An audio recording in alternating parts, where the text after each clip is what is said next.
दिल्ली नगर निगम में आज भी जमकर बवाल मचा। 22 फरवरी को मेयर और डिप्टी मेयर का तो चुनाव हो गया, लेकिन स्टैंडिंग कमेटी के 6 सदस्यों का चुनाव फंस गया।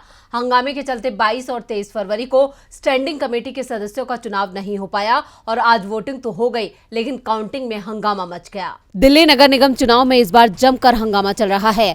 पहले मेयर और डिप्टी मेयर का चुनाव करने में 4 बार निगम की बैठक बुलानी पड़ी। 6 जनवरी को पहली सदन की बैठक बुलाई गई थी, लेकिन मेयर का चुनाव हो पाया 22 फरवरी को। लेकिन स्टैंडिंग कमेटी के सदस्यों को लेकर ना तो 22 फरवरी को वोटिंग हो पाई और ना ही 23 को, जबकि मेयर, डिप्टी मेयर और स्टैंडिंग कमेटी के सदस्य एक ही दिन चुने जाते हैं। आज एक बार फिर स्टैंडिंग कमेटी के लिए वोटिंग हुई। 250 पार्षदों में से 242 ने वोट डाले। कांग्रेस के 8 पार्षदों ने वोटिंग का बहिष्कार किया।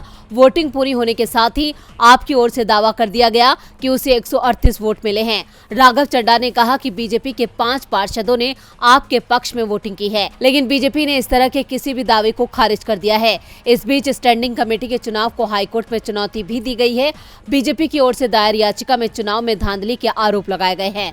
दावा किया गया है कि एमसीडी के 250 सदस्य हैं, जबकि सिर्फ 245 बैलेट ही उपलब्ध कराए गए। इस बीच काउंटिंग के दौरान अलग ही हंगामा मचा रहा। मामला एक वोट को लेकर फंस गया। मेयर शेली ओब्रॉय ने एक पार्षद का वोट खारिज करने का ऐलान कर दिया, तो दूसरी ओर सेक्रेटरी ऑफिस ये मानने को तैयार नहीं है कि वोट इनवैलिड है, जिसके बाद सदन में एक बार फिर हंगामा शुरू हो गया। बीजेपी का आरोप है कि मेयर पर पास वोट को रद्द करने का अधिकार नहीं होता है, फिर मेयर किस अधिकार से वोट रद्द करने का ऐलान कर रही है, जिसके बाद परिणाम की घोषणा टाल दी गई और रिकाउंटिंग के आदेश दे दिए गए।